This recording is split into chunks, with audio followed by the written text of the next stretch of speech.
Arusha ule mpira mrefu ndani ya box. Anagusa Michael Kialo Mutinda. Jeremiah Juma anaongezea mwendo. Wana control tena Yanga. Okelo anaambiwa ni foul kuelekezwa lango la Prisons.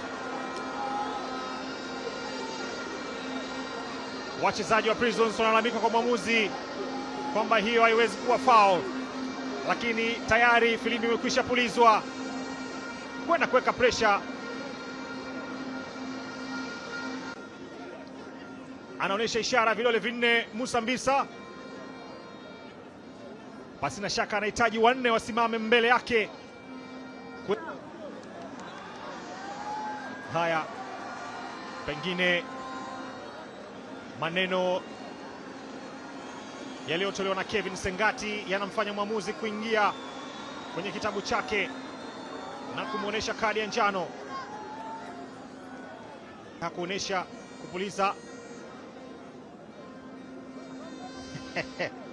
Mwamnyeto anakwenda kumsogeza Wema Sadoki ambaye anarudi tena kwenye eneo mpira unapopaswa kuwekwa. Ni mchezaji mzuri kwa kupiga mipira ya kutenga. Alan Okelo, wote wawili huwezi kuwa na mashaka nao kwenye aina ya mipira hii, hasa karibu na 18. Anyanyua Okelo, anaucheza kwenye njia.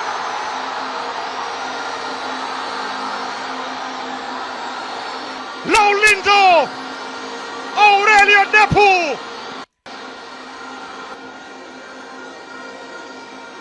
wanatazamana, mpira ambao ulipigwa na Alan Okelo, aliucheza Musa Mbisa, lakini walinzi wote wa Prisons hawakumuona Depu ambaye amekwenda kufunga bao lake la 6.